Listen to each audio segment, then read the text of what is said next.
Hello, welcome to my first pre-episode disclaimer of the Projector and the Flail franchise. My name is Jess Reed. I'm a huge fan of backtracking before the episode even starts. So anyway, we recorded this early last week. I was kind of fired up about a YouTube comment, but I was also kind of kidding. And still recovering from the brain damage from that virus. And we were both just kind of in a weird space. And now I've had this episode for the last 7 days and would honestly rather record a different one now that I'm feeling more lucid and definitely not feeling fired up about a YouTube comment anymore. But we're too busy. So we had to leave town and go to a wedding. We got back. Mark is still feeling kind of brain foggy, which is why he's not here right now. And I cannot, to my dismay, throw away this episode. So I'm doing a disclaimer and just saying, I'm not really, this was a moment in time. This was an authentic moment in time, but I also am not sure that we communicated the actual kind of half kidding that was happening. So, sorry in advance to the person who left the YouTube comment. And yeah, I guess we'll be back next week when we have some time to actually record. Enjoy.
I'd like to thank Ken Walker 1111 for getting me out of bed this morning because I was feeling very groggy and did not feel like getting up and getting shit done. And then I got an adrenaline rush from a YouTube comment. I'm still reading comments. I read the comments. I'm getting much better at just being like, okay, that's your opinion. You know, it doesn't matter if you're mad at me or whatever. But every once in a while you read a comment and you go, what the fuck? And this was one of those. No offense, Ken Walker 1111. I'm sure you mean well. But the comment was on the episode Mark Would Like to Stay Home. And we almost didn't put out an episode that week because we were still sick and not sure if we would be able to record. But we ended up recording an episode that I thought was pretty good because it was very authentic. And the point of this podcast is like authenticity, just to be as honest as you are in the moment, right? That's the name of the game, is honest and honesty, authenticity in the moment, every moment, right? Aiming for that. Anyway, it says, leaving this one after 14 minutes and then tagged the 14-minute mark. It seems to me that you two, of all spiritual influencers, I already don't like it. We're not spiritual influencers. Don't Thank ever you. fucking call me an influencer, dude. This activated my PDA so bad. Would understand the effects of hovering on the thoughts and emotions of disease-related suffering and recognizing only the negative aspects of those experiences. Perhaps you made some effort to balance that later in the program, but why even expose your audience to that effect at all? Thoughts and words make reality. Make a good one. So, where to start? Number one, we're not influencers. We're not here to influence anyone. Don't ever fucking call me an influencer. I've never been so insulted in my life. Number two, I actually just wanted to use this as a bouncing off point to talk about what does and does not create reality and why obsession with positive experiences is inherently not a spiritual practice. It's actually just the fear of death. So,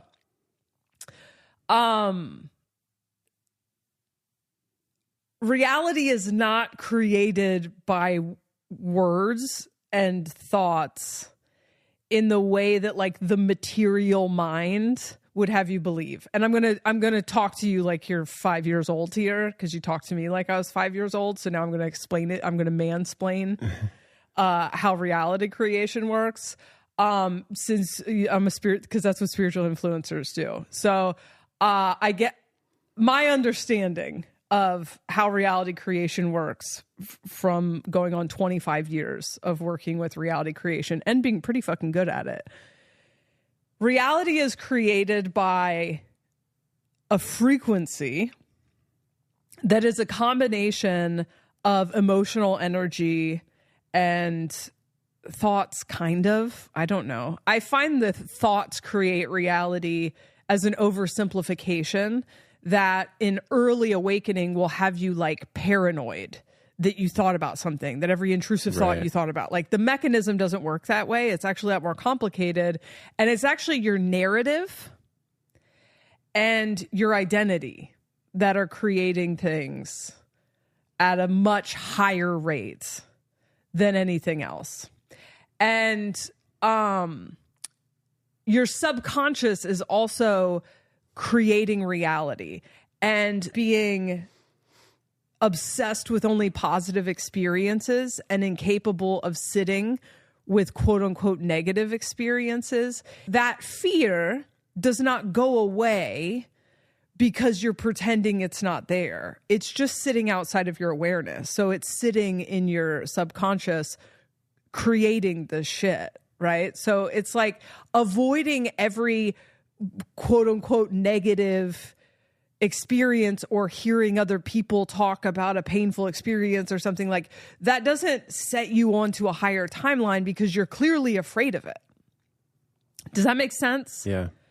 First of all. Second of all, listening to someone else talk about their experience with being sick is not going to make you sick. Is that what he's saying in this comment? It seems like it. It seems like he's, trying to control what we say and not like they can't, that they were going to be influenced by our negative talk about our experience, that it was going to rub off somehow.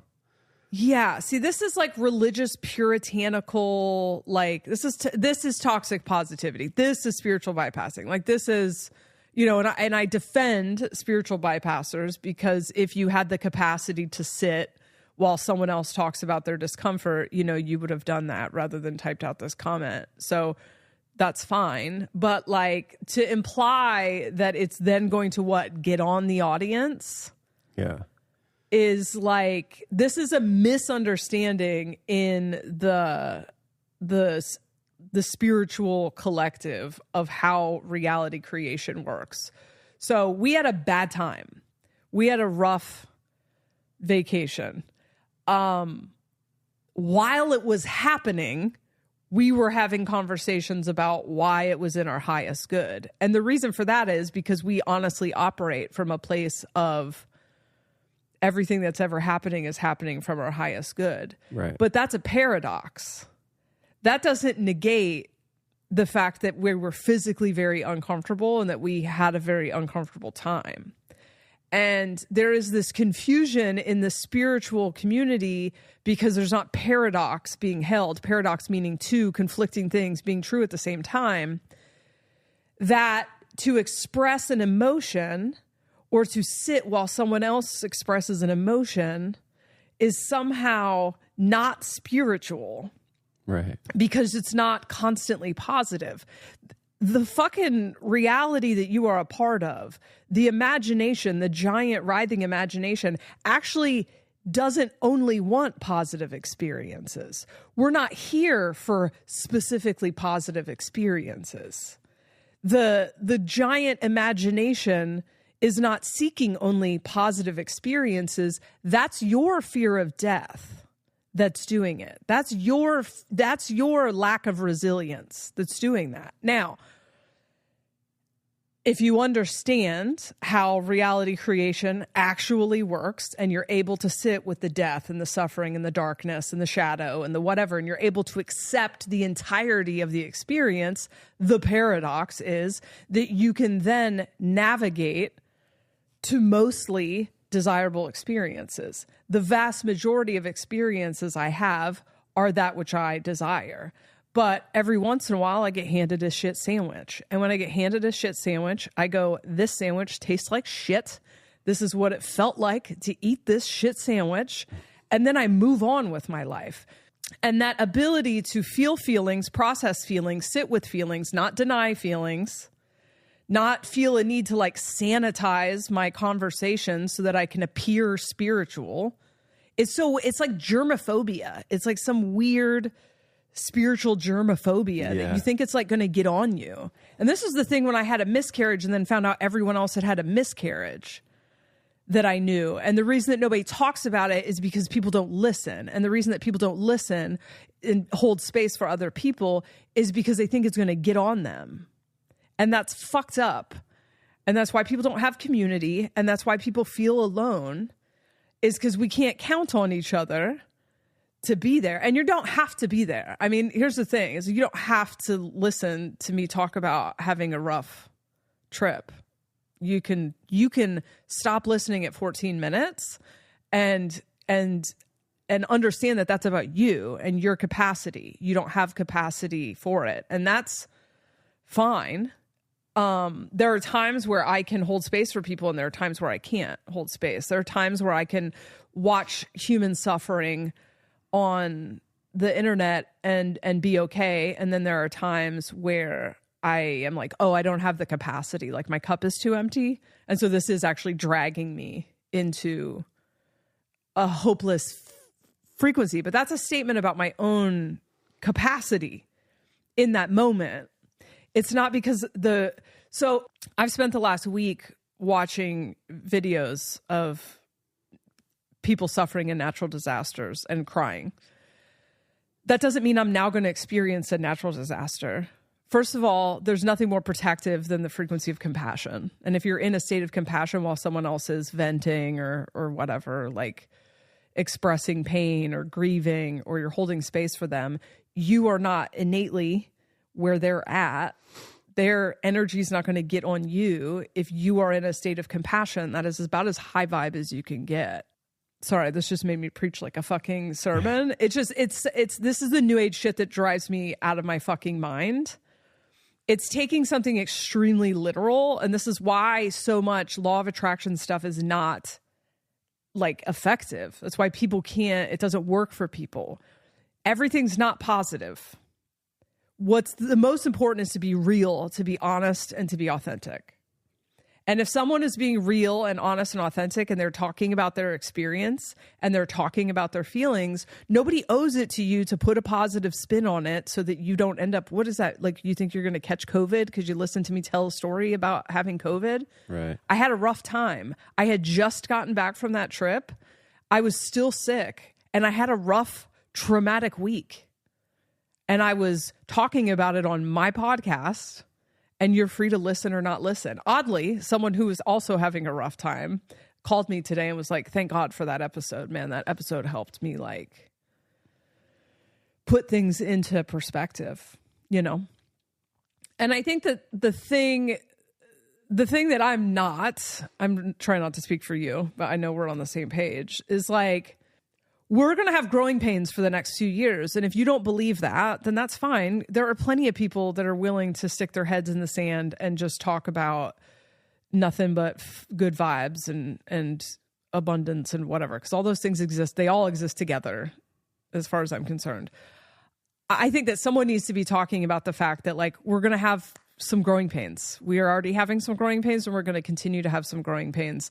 And I want to be a voice to the entirety of the experience, because only talking about positive things makes people who aren't having 100% positive experiences feel like there's something wrong with them. Right. And there's nothing fucking wrong with you. My life is amazing. I have amazing love. I have an amazing family. I do the work that I love. I have abundance in my life.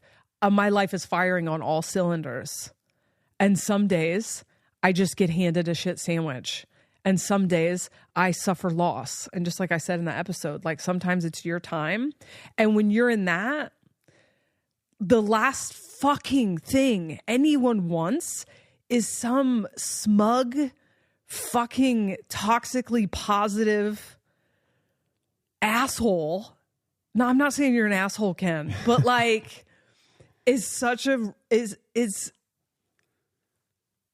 is the sentiment. That sentiment is why people can't fucking stand the New Age movement. And not that it matters that you're liked, but it is the part of the New Age movement that I'm like, I'm not a part of that. Right. I'm a real human being having real human experiences, and I'm feeling my feelings.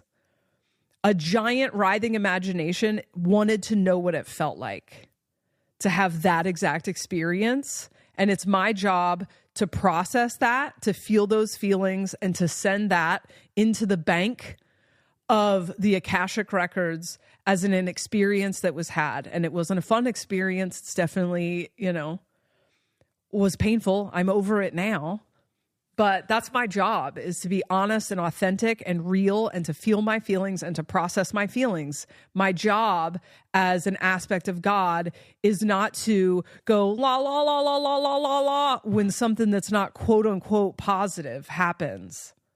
Yeah. And if you think that's going to get on you, that's about your own weird spiritual germaphobia. Yeah.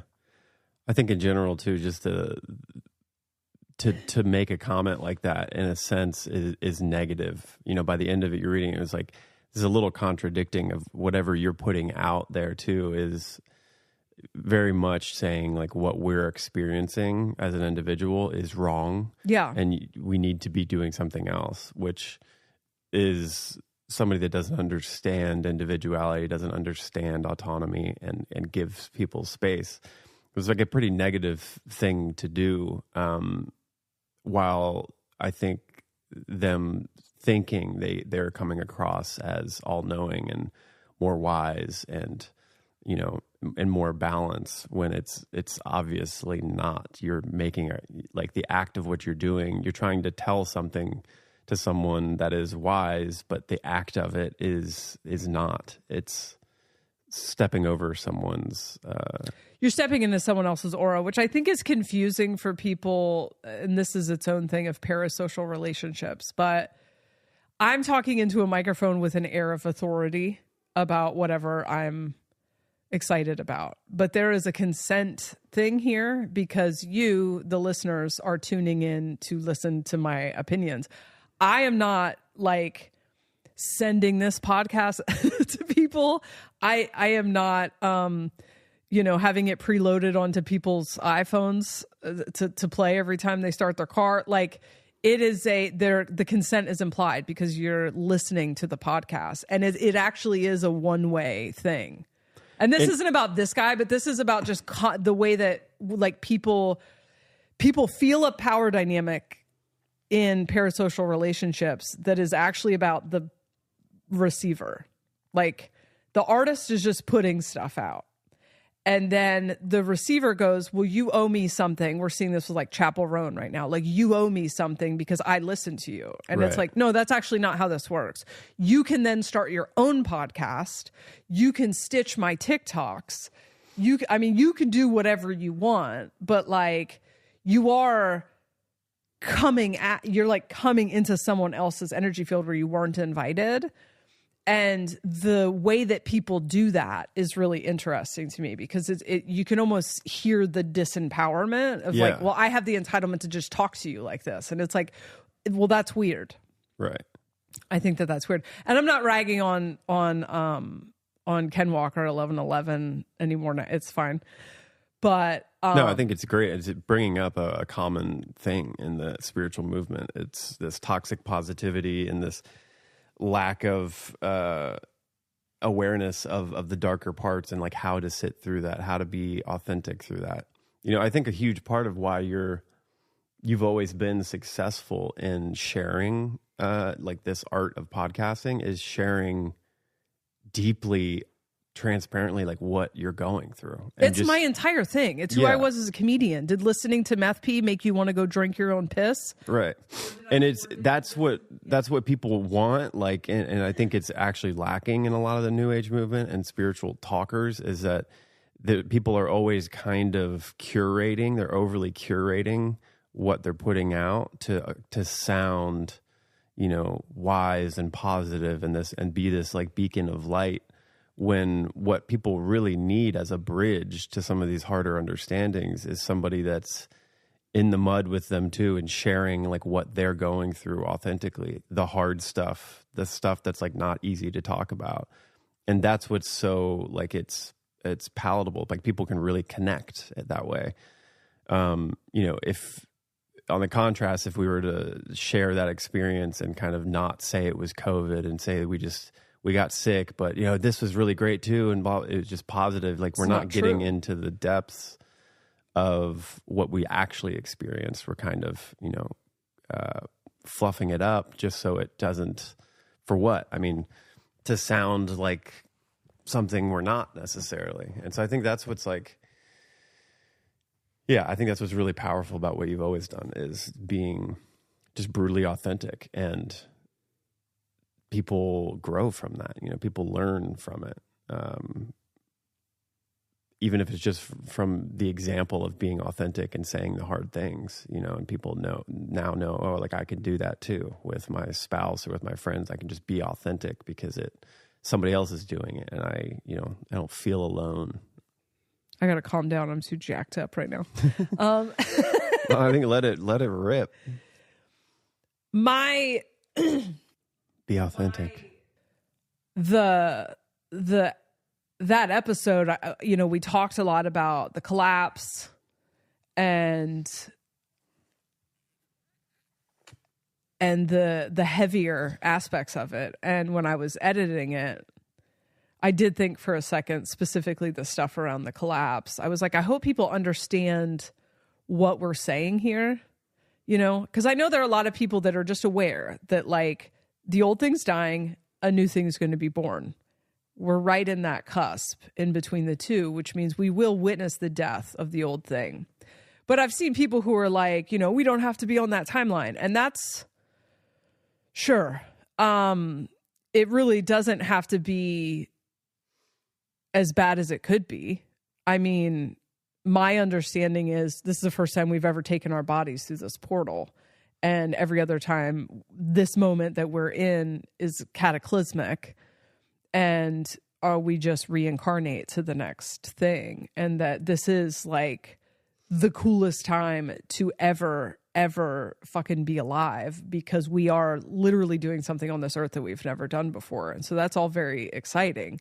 And I think it also too, though, it's to get to the new, like to have a rebirth, like you have to shed the old thing. And so this is obviously something we always talk about in the culture and the government, and all these infrastructure parts are collapsing, but like collectively we are all trying to move to a new being, and so that requires like going through pain, going through transmutation, this shadow work that everybody's like always on and on about, like personal, individual, like spiritual work is the thing that's like making it a little bit smoother of a ride when a collective takes a big hit, like a natural disaster or some kind of financial thing or something that like everyone's affected by. if you're already like burning off some of those things and you are intentionally moving into it, then I think that's the kind of description people talk about where it's like you don't have to experience these negative timelines that are popping up everywhere.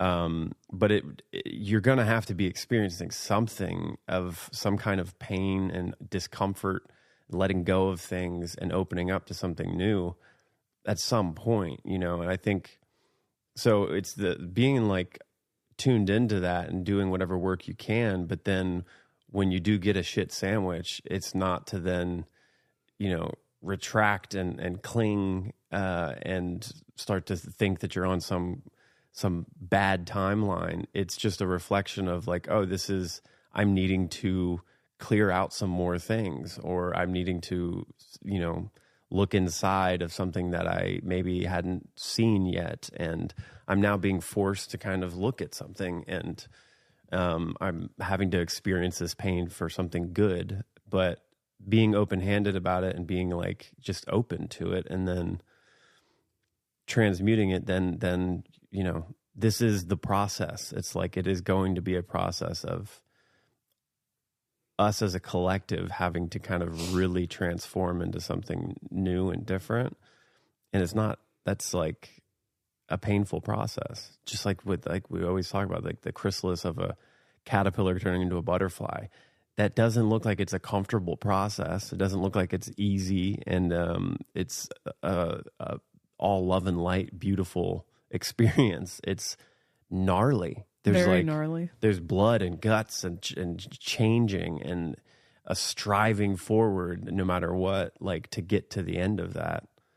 And that's what I think is obviously occurring. But I think when we get trapped, when we're understanding it from this, like, well, there's a higher timeline and a low one. Don't get caught on the low one. Like, I just want to be on the high timelines. And so anything that's bad, I'm going to just push aside and know that my mind can, you know, allow me to dodge all the bad things. Is like, this shit's going to come for you at some point, you know? It's very bringing your head to a hard party. And grief is powerful and magic and so necessary. And grief, when not felt and not processed and not worked through, gets trapped in the body and causes disease. Not allowing yourself to grieve causes disease. Okay.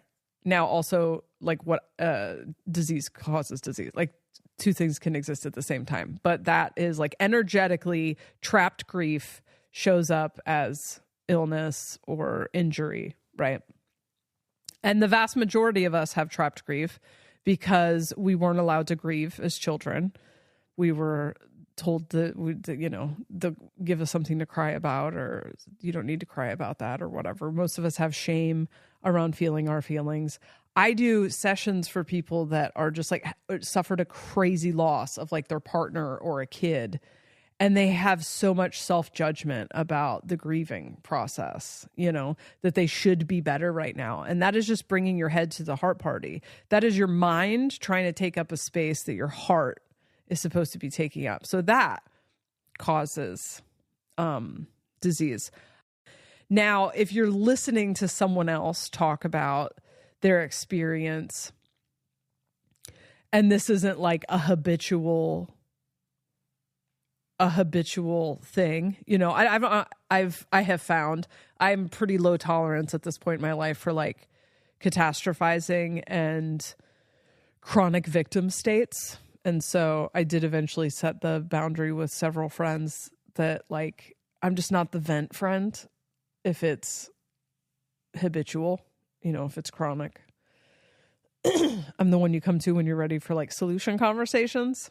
But I could sit with people for quite a bit when they're grieving or when they are processing a difficulty and a loss. And it doesn't take me to a frequency. I mean, I do sessions for a living. You know, most of them are fucking heavy. And occasionally I have to postpone the next one because I have to go for a walk, because I just did a session with someone who just lost their fucking kid. And it's heavy in my aura right now. My kid doesn't die from it. I do an insane amount of sessions with people who are sick. It doesn't get on me. And so anyway, I'm not trying to harp on this, but I want to say that if you believe that you're here to assist in the shift and you don't have any capacity for people in pain in the shift, you're not helpful. You're not helpful. If you need everything to be positive all the time, get out of the way and go do some nervous system work. And this isn't about the guy who left the comment, but I see this shit in the on social media and stuff from the New Age movement, where it's like, if you're just here to do like spirituality to your own benefit, cool, no problem. You can create. I have friends that are just, they're not here to be altruistic. They don't believe they're here to work a shift or whatever, but don't walk around and call yourself like a starseed or a fucking light worker or something and then be one of these people that's like toxically positive, because the people are not having a good time right now. That's the point. Yeah. We are death doulas to a shift that is extremely painful for a lot of people. If you can't sit in someone else's pain without thinking it's going to get on you, you're just like, you're like someone who goes to school to be an EMT, and then you're in the back and the person's bleeding and you're just going, oh, fainting. They're bleeding. It's like, fucking get out of the way, man. God. Anyway, I thank you though for that comment, because it did get me out of bed this morning and I'm feeling much better now. Yeah, you were hitting me with the fucking rage energy like 2 seconds after I woke up. Like, Jesus. What kind of coffee did you have? I am still perimenopausal. I don't know if this is a good time to talk about PDA, because I feel like that's what got activated and we haven't had a conversation about this yet. I thought we've talked about PDA on here before. You brought it up at the very end of an episode, and then we didn't get into it, and I just edited it out. Yeah. So PDA is actually like some sort of official diagnosis connected to autism, I think, and we've just co-opted it, I guess. I mean, we're neurodivergent, but pathological demand avoidance, not public displays of affection. And you can look that up, or I can ask AI what it is. But basically, there is, for some people, a connection between your nervous system and which puts you in a fight, flight, freeze, or fawn, and someone else controlling you or telling you what to do. And I've been fascinated my whole life with people who don't like to be told what to do, like born autonomous. And I think about autonomy a lot. Obviously, I'm obsessed with the idea of it. And I've often felt like there are people who are naturally autonomous, and it doesn't seem like something you teach them. It's actually, it's like a buoyancy that you can't hold them down. You can hold them down for a second, but then they always bounce up. But it's not something that can be taught. And I could never put my finger on what that energy was. I'm very attracted to it in partners. Like if you met every single love I've ever had, they're extremely obstinate people. They get very weird when being told what to do, and it's a quality of mine as well. And it's something that we've had cause conflict in our relationship. Not like bad conflict, but we would trigger each other's PDA before we had that language.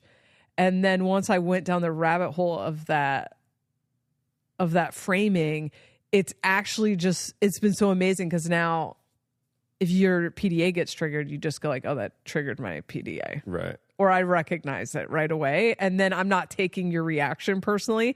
And it's like when the PDA gets triggered, it's just like, now I'm having a nervous system state over being told what to do, or perceiving that I'm being told what to do.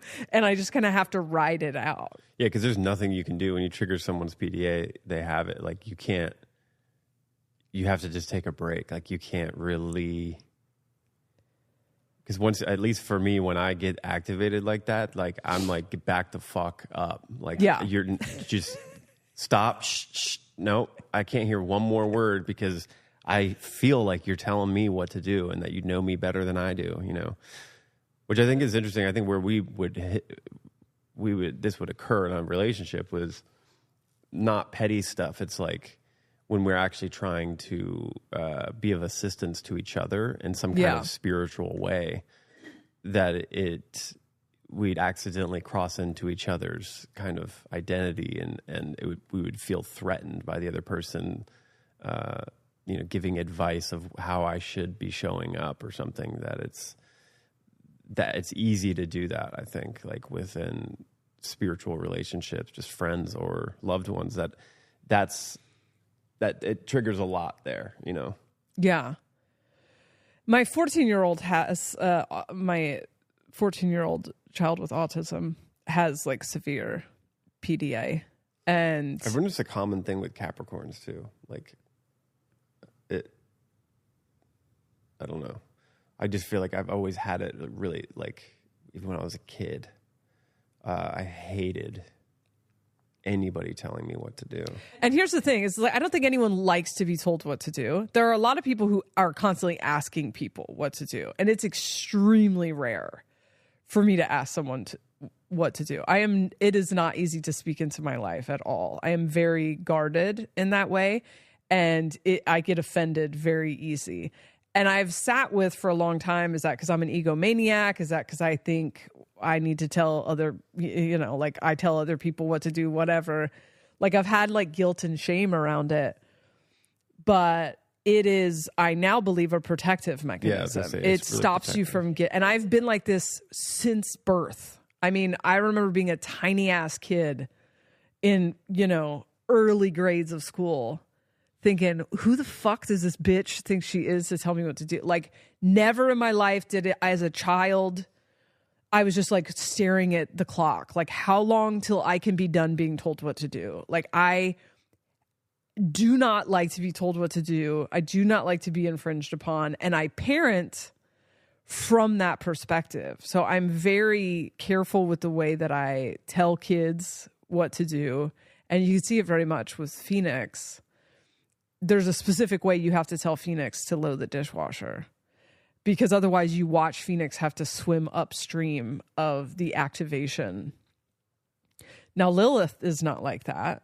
She does it a little bit. That's why I was saying it feels like a Capricorn thing, because I see it, and what I see in Phoenix is so similar to the way I felt as a kid, and before I could identify it. And there is just this, when you're getting told what to do, and it is something that you do have to continue to do, you shut down and you start to get like almost like you can't function, and it's like glitching because the experience was like, oh, I'm not good enough. Somebody's telling me what to do, and that means that I don't know, or something that like shuts down the whole system. And it feels so similar in the way I see it in Phoenix, and because he's a Capricorn too. So maybe it's a projector Capricorn combo. I don't know. Your daughter has it as well. Yeah, Sonny has it a lot. And I think it's totally a protective mechanism. It creates a like buffer between the individual and authority figures that are, a lot of the authority figure that's not really in our best interest. So it creates this like safety buffer that you can't really get programmed too much. Right. I think it protects autonomy, but it can be destructive. I have to navigate the activation of PDA with bureaucratic shit. Like, because my system straight up won't participate. Like I can't do the bureaucratic thing because I resent it. I resent being told what to do by. Yeah. And it can be really destructive in collaborative efforts. Like being an artist, if I'm working with other artists, it can be really hard to get into a place where you're flowing and throwing ideas out to each other. And you can very quickly feel like you're telling somebody else what to play on their instrument that they've perfected as a craft. And it's you have to just be very careful with how you kind of inspire the other person to, play a little like this, or I want, if you're always asking questions like, is there anything in your mind that you could come up with that is like this, like with how you play? It's the way to do it. But when you're, you're in the moment, sometimes that doesn't occur, and you can create an obstinance that actually creates like stagnation and not collaborative effort. I even think when I used to edit video and film in LA,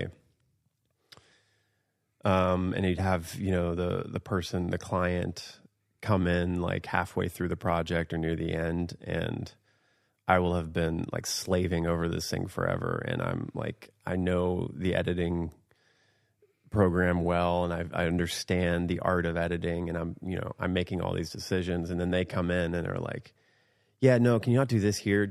I would do this. That's a bad edit. I want to do this and that. And like, I would just get so fucking frustrated and pissed, because I'm like, you don't even know what you're doing. Like, I'm the one who went to school. You hired me, and you're in here just dictating me around. And you have to kind of bend to it because it's a client and they're paying. But I think that's where it can be destructive, is art and being an artist and collaborating with people. It's hard to not feel like you're getting threatened when people are asking for something different. Yeah, I mean, I think, we're using PDA as a placeholder for like an energetic thing, that is like connected to an official diagnosis. And it seems that for some people, it's debilitating and, makes it difficult to care for the body, hygiene, stuff like that. I just want the official. So is that where the official diagnosis came from? Because there's like a chronic version of it? So pathological demand avoidance is an aspect of, oh God, this is so funny, is an aspect of autism. And you have the characteristics of PDA, which then, we all did the autism assessment. The test. And I have a lot of autism. And then I kept saying, you should take the test. You probably have autism because of this PDA thing, which then triggered my PDA. Triggered your PDA. Like, fuck your test. So you wouldn't take the test forever. Fuck your test. I don't care. And we got in a fight about it. I did eventually take it. Quit trying to convince me I have fucking autism. I did take it, and I did pretty well, actually. Okay. Which surprised me. You did pretty well? Well, I mean, I didn't... Whatever you would say is like, I didn't turn out to be... Okay, you heard it here, folks. We know how Mark feels about the neurodivergent. I know, I was just saying, there's no way you ain't neurotypical. I'll tell you that. You've got an interesting. Yeah, and I own that. I like it. I think it's great. I'm not. Okay, so pathological demand avoidance is a behavior profile associated with autism spectrum disorder. Individuals with PDA exhibit an extreme avoidance of everyday demands and expectations to an extent that significantly impacts their daily life. This avoidance is often rooted in an intense and anxiety-driven need to feel in control, and it may manifest as a variety of behaviors aimed at resisting or avoiding demands, both direct and subtle. Key characteristics: demand avoidance. The hallmark of PDA is the pervasive resistance to demands. This can include simple requests or expectations like getting dressed, completing schoolwork, or social interactions. That's you, like, a lot. When we first met, it was tough to get you to go to lunch or anything, because just the someone trying to get you to do something, even if it was something you later would want to do. Like, I would just go to lunch without you. I wouldn't even mention it to you. Yeah, it's still a huge thing for me. Anything that gets put on the schedule that is not something that I'm directly choosing, that I'm kind of having to go along with, even if it is something that I do want to do. Yeah. it's so hard for me to be free flowing about that and excited, especially like when the day comes that I have to do it. I wake up and just like a baby. I'm just kind of like, I just want to stay home. Yeah. I just want to do what I want to do. Social manipulation. To avoid demands, individuals with PDA might employ strategies such as distraction, making excuses, negotiation, or pretending to be unwell. These behaviors are not manipulative in a traditional sense, but are driven by a need to alleviate anxiety and maintain a sense of control. I think when I was young, like before I got agency over my own life, I was chronically full of shit to get out of being told to do anything. I'd start to like, I don't know, it was in not my teen years, it's probably like coming of age, like 20, between 20 and 30, like I feel like I actually started to perfect like manifesting myself out of the way of the issue. So like something would come up, I'd have to be obligated to do, the day would happen, and I would create a car wreck on the way to me going there, and like I couldn't go, or like something would in reality would shift around and then I just wouldn't have to do it. And I noticed that I would start to, it was when my energy was heightened about not wanting to do it. And I was like, there's no way I cannot go through with this. Like something needs to happen. And then 10, 15 minutes later, something would occur, not every time, but like, yeah, no, I've definitely witnessed that with you. And sometimes I'm like, nice try. All right. Intense emotions or mood swings. Jesus Christ. Individuals with PDA may experience rapid and intense emotional changes, especially when they feel pressured or perceive a loss of control. This can include anger, frustration, and even meltdowns. I used to have, like, I would be like punch a wall angry if someone would tell me to do something that I was already doing. Like being an employee was really hard for me, because so many people who are bosses have no fucking business being in a leadership position. Like I was always a great boss, and that's because I'm operating as if everyone has this exact same sensitivity. So I'm like inspiring people to come together and do the work. I'm never telling people what to do because I fucking hate being told what to do. And you watch me parent. I like really don't tell them what to do. I like appeal to either just do it myself, or I'm like, hey, it would be helpful if you could do this or whatever, where like most parents just kind of like bark. I cannot. But I remember fresh off the meth pipe, just got clean. My sister got me a job at a fucking golf course country club. And it was just one of those bosses that would walk up behind you and you'd be like pouring waters, and she'd be like, all right, so just get the waters done next. My blood would boil. That makes me so fucking mad. I'm like, can you not see? I'm doing the fucking water. Or I'll like have it in my head, like perfectly organized in my head. Okay, I'm going to do the tablecloth, I'm going to do the water, whatever. And then someone comes up and tells you, like, do the water next. It's like, bitch. Yeah. Comfort in role play and fantasy. Many people with PDA find comfort in role playing, adopting alternative personas, or engaging in fantasy play, which allows them to escape their real world demands temporarily. I can't really relate to this, but like you do a lot of Call of Duty. Thanks for outing me.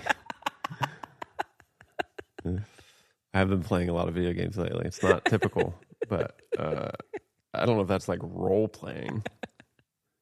I do wear my camo while I play. But I start speaking in Russian. I mean, when you go up there to play it, we call it you're going to Russia. Yeah. It's Cold War, baby. High anxiety levels. Anxiety is a core component of PDA. Individuals may avoid situations due to fear of failure, losing control, or feeling overwhelmed, leading to increased demand avoidance. So, Yeah, I don't know that we have this thing, but there is a thing. There is an energetic thing that we are calling PDA. There is some sort of protective mechanism in our nervous system that keeps us safe from indoctrination and infringement by causing a fight or flight response when we are being infringed on. Yeah. And it has helped us not infringe on each other. And it has helped us understand kind of our own experience. And then it's just kind of funny. Like this morning, that like comment activated my PDA was really what it was. I felt like I was being chastised. And I fucking hate being talked to like a child when I'm an adult. And I don't understand why so many adults on the internet talk to other adults like they're children. I don't understand that phenomenon. It's like this condescending, not necessarily this comment, but it's like there's so much of that out there on the internet where it's just normalized adults talking to other adults like children. And not even like, I don't think you should talk to kids like that either. But like this, it's a weird thing of the internet. Infantilizing thing. It's created. It's that thing like Louis C.K.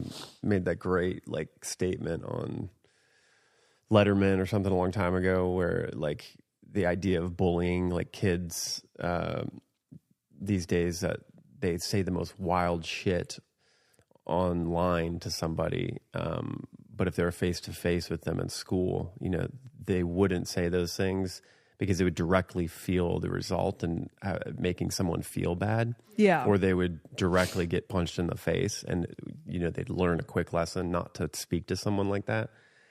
I think it's created, like, it's gotten really out of control now. I mean, the way we've just been used to it online. But I think it is weird to watch how everybody, especially in the spiritual conspiracy circles, like everyone is speaking from this like ultimate authority. Like, I have the final say on everything, and I'm, it comes across so condescending and speaking down to, as if someone's done something wrong, when it's like a mundane thing. It's not even that big of a deal, but somebody is speaking with so much authority and they're like mocking you. It's so fucking common. Yeah. That's how people communicate, like children. But if you were face to face, people don't talk like that. Don't talk like that at all. But now people don't talk face to face much. Yeah. Having kids in school is a huge activator of PDA that I didn't really have to deal with. I guess I had to deal with it when Coco, my 30-year-old, was in high school, and my stepson at the time was in school. I actually really struggled with his like first or second grade teacher. She had that kind of like, sometimes teachers, and teachers are service workers. And so I'm pretty fucking tolerant with, like, I don't like to make people in the service industry's job hard. And I think teachers are woefully underpaid, even though I'm not a huge supporter of that institution. I still don't like to make their life difficult. So I'm not the kind of person to be acting wild to a teacher. But some teachers don't know where to like draw the line between the way they talk to the kids, which I also don't agree with, but like, and so then they'll talk to the parents like they're their student, and I have to walk off a lot of that. So I like got chastised recently for one of my kids not getting their homework done or something, and homework is something I have like moral objections to. I think they're there for 8 hours a day. We'll just cover whatever we can cover in 8 hours a day, and then let them have their fucking life when they get home from school for the 5 hours before they have to go to sleep, before they wake up way earlier than they should be waking up for this fucking stupid ass institution. Let's not add more work to it. Yeah. I'm not trying to condition my children into fucking working for free or whatever, working on their downtime. So I'm already like morally opposed to it, and I'm really morally opposed to getting chastised for not doing it. So I often have to take a breather in dealing with those bureaucrats, because that really sends me over the edge as well. I think that was the biggest thing with school for me, was just in general. If I'm looking back now, it's like, that's mostly what I just didn't like about it, is that everyone's telling you what to do and there's no options to not have to align with any of that, you know? The entirety of being a kid, I hated. I mean, I obviously didn't have a great childhood, but like, more than anything else, the being told what to do, having every adult is by default in charge of you. I, the whole time, was like, how long till this is over? I was obsessed with the idea of emancipation. You know, I ended up getting married when I was 16 just to get the fucking let me out, dude. Let me out of this. I don't want to be told what to do anymore. I really struggled with someone outside of me telling me what to do. And it's honestly, it's the one place where I feel like it's always looked at to be very okay in school, is that like the teachers know better and they're going to tell you everything what to do because they're in the position of like the authority that teaches you and shows you what's right and wrong, you know? And so that overstep happens so easily in that, to the point where even as an adult now, like having our kids in school, the way that we're constantly kind of being yanked on for the quote benefit of the kid. Like this whole thing where you can't have them out of school more than 10 days throughout the year, or they get, you know, there's like legal repercussions that can come from that, which is like, so you're telling me like I can't take my kid on a vacation or go do something that is about them having a bonding experience with their family where they're learning from that. There's so much wonderful growth and development coming from that. I can't do that because it's better for them to be in school with you, woman, who I don't even know necessarily in what you're teaching, and that I have to adhere to that, or literally like you might come arrest me as some kind of malpractice of a parent, you know, like, yeah, that shit drives me insane. That's completely bonkers to me.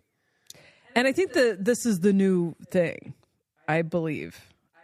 When I say like the new world will be highly individual and autonomous, is up until very recently, I think this way of looking at the world is very unique. It's very unique, unusual, I guess I want to say, to look at the world that way. Because you're like really surrounded by people who are like, well, that's what they do. They're the teachers. And I, from a very young age, was like, why?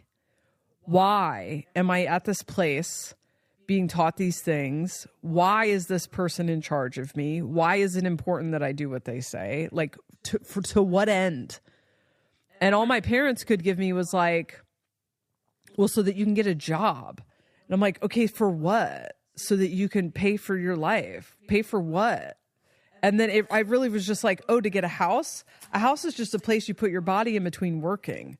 Like, really, this entire thing is about turning me into an employee for something. Yeah. Who's benefiting from this? And this was like, I was a teenager.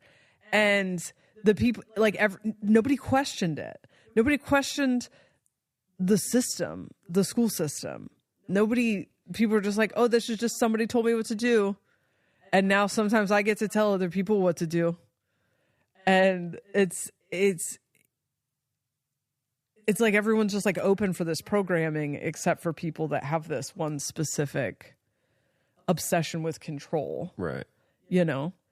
And it's interesting to read it from this perspective, because it's definitely been destructive in my life. Like, I've walked out of jobs because I like literally couldn't handle it. But well, I wonder what the thing that'll change too. I mean, there's like this, I feel like it's definitely in the school system is something that's gonna be hard to deprogram people from realizing that like we don't need that kind of schooling. The differences of ways to teach people is interesting, because most of the old way and the way that's more in like you see in the military, where it's very dictatorial and some could say that there's a benefit to that because it's enforcing this like discipline and like, you listen to what I say and follow me. I'm your leader. I'm going to protect you in battle. And so it's like, that's what they're kind of programming you for. And they're like getting you used to that. But, and then our school systems like that, like some teachers were just these like fucking tyrants, you know, a lot of punishment involved if you don't pay attention and listen. And that's what triggers this PDA for me. But, you know, there's a contrast of that is like when you have someone that's a really good leader and a good teacher, they're never telling you what to do and what to practice. There's this like exchange and there's a inspiration that they're getting you to see. And that's like a very artful thing, you know, like not many teachers are good at doing that. And so there's a way to, you know, especially with young kids, like to guide them and teach them that is not about triggering this PDA thing through actions of like telling them what to do. It's a right or wrong way to do everything, you know, there's no messing up. Like that kind of thing is what I think has become the norm for a lot of teaching. And that is also because it started out as a thing where we're trying to get workers. It's like worker bees. We're trying to generate workers who need to be very obedient. So that's how you teach them, you know. It's young, you start to show them that there's only one way to do this. You have to listen and follow my rules. If not, you get punishment. And that creates that deep programming. And so this PDA thing, I think that's what we're saying, is that that creates a buffer to that kind of programming. That is the deep stuff. Yeah, you just cause like so much pain. Like my parents were very punitive. I spent my teen years from 12 to 15 with my dad, and I love my dad very much, but their parenting style was like so wrong for me as a person. You know, I was smart, but I fucking hated school. I wasn't interested in it, and I was neurodivergent, and they knew that. They knew I had ADHD. They missed the dyslexia. I didn't figure it out until I was 40, but I was constantly getting punished for like not doing homework and not, you know, and then I was hungry for extreme experiences. I was a little third line. So they were too strict. I should have had more freedom. And I didn't do healthy things with the freedom that I got. And so they responded to that with less freedom, which just made me like more destructive in what I wanted to explore. You know what I mean? Yeah. Because I always felt like I was just getting like this tiny window of time to do things. So then when I was 15, I just went to live with my mom because she was fucked up on drugs, and I knew I'd have more space and freedom. And in a very short period of time, got like put into CPS custody, you know, ran away from home several times, dropped out of high school, got put in CPS custody, and then just took it upon myself to go get, because I was truant or whatever. So I got signed up in a program to get my GED, got my GED just to get them off my back. Like, if given the opportunity to do something to get someone off my back, it's like, I'll take it. I'll do whatever work is necessary. And I became very like responsible. I was very responsible and dedicated to that.